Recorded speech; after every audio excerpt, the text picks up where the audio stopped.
Vamos falar um pouquinho hoje sobre largura de selim, beleza? E esse contato entre os isquios e o selim. Primeira coisa, o que são os isquios? Que todo mundo fala, largura de isquio e tal. Os isquios são esse ossinho que está marcado em preto aqui, ó, tá vendo? São esses ossinhos que nós temos na parte inferior da bacia, tá certo? E é com eles que nós sentamos, tá certo? Quando nós estamos sentados em qualquer lugar, nós sentamos com eles dessa forma, tá certo? E no selim não é diferente. No selim nós sentamos com os isquios também da mesma forma, beleza? Por que que medir não é um bom método? Medir os isquios não é um bom método para saber a largura do selim. Porque nós não sabemos com que parte do isquio nós sentamos. E vocês conseguem ver que os nossos isquios não são paralelos? Se eles fossem duas retas paralelas, tudo bem, ok? Ficaria certinho se medisse. Mas nós não sabemos com que parte do isquio nós vamos sentar, tá certo? E essa parte do isquio, ó, imagine, ela pode variar daqui para cá, tá certo? Olhando de frente agora, ó, tá vendo? Fica mais aberto quando está na posição mais ereta, fica na posição mais fechada quando você está numa posição mais com o tronco mais baixo, combinado? E por isso que não é um bom método. O que que vai fazer diferença aí na, na hora de escolher a largura do seu selim? Então, o que vai fazer diferença na hora de você escolher a largura do seu selim? Vai ser muito mais o alongamento que você tem, o grau de mobilidade do quadril, a antiversão da sua pelve e o tipo de bicicleta que você vai utilizar. Porque se você está numa mountain bike, você vai estar com o tronco mais ereto. Você passa por uma gravel, você fica com o tronco um pouco mais baixo. Passa para uma road bike, vai ficar com o tronco um pouco mais baixo ainda. E numa TT, bike de triatlon, contra relógio, você fica com o tronco ainda mais baixo, tá certo? E por isso, em cada posição que você estiver, você vai precisar de uma largura de selim diferente, em teoria. Por isso que medir só uma vez não dá. E isso também varia de acordo com a sua condição anatômica, tá certo? Se você tem pouca mobilidade lombopélvica, fatalmente você vai precisar de um selim que te deixe mais parado na mesma posição e você vai sentar mais com a parte mais grossa dos isquios. Se você tem uma baita mobilidade pélvica, você vai precisar de um selim que te dê mais mobilidade, tá certo? Para você sentar na parte mais anterior e mais estreita dos seus.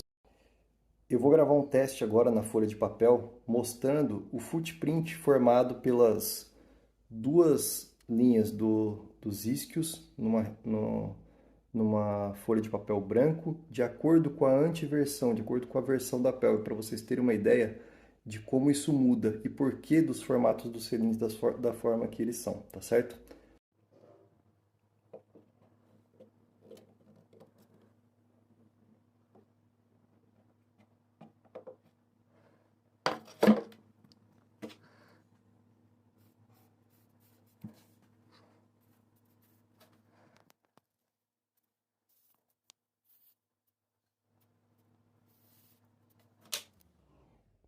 A imagem acontecendo da mesma forma, tá vendo? Por isso que nós temos alguns selins, como por exemplo os selins da Physique, que são selins bem clássicos, que são bem planos, tá certo? E bem estreitos.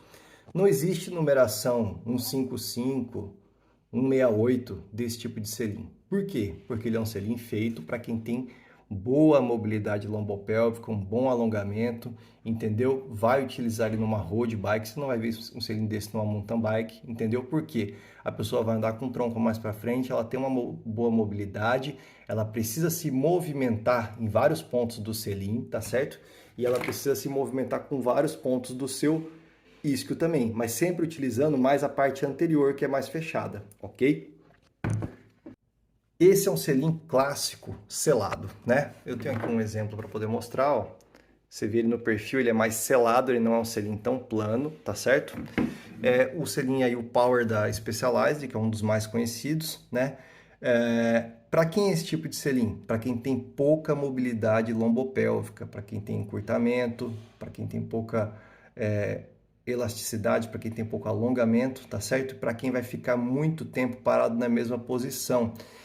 Então, esse tipo de pessoa, e também para uso em mountain bike, claro, né? Quem vai ficar com a posição mais ereta, né?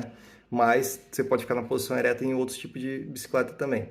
Então a pessoa vai sentar mais nessa parte de trás dos isquios, que é a parte mais larga, entendeu? E por isso que precisa desse tipo de selim para você poder ficar sentado lá nas abas dele bem mais atrás, tá certo? Portanto, meus amigos, na hora de escolher um selim, não escolha porque você acha ele bonito, porque você acha ele confortável na primeira sentada, porque isso não é um bom parâmetro, tá certo? Você tem que ser avaliado primeiramente para poder saber que tipo de selim cabe melhor para você. Não basta apenas medir os isquios, entendeu? Senão, por exemplo, uma pessoa que tem 1,90 m de altura nunca vai poder utilizar um Physique Arione, por exemplo, entendeu? Mesmo que ela tenha uma boa mobilidade pélvica, que ela vá utilizar uma bike com a frente bem baixa, entendeu? Então, assim, isso muda bastante, tá certo? É, o que tem que ser levado em consideração? Grau de mobilidade lombopélvica, grau de alongamento, tá certo? E a posição que a pessoa vai utilizar na bicicleta, tá certo? Então esses são os fatores mais importantes na hora da escolha do modelo de selim, né? Entre um selim selado ou selim plano, e também entre escolher entre as larguras de selim disponíveis para aquele modelo.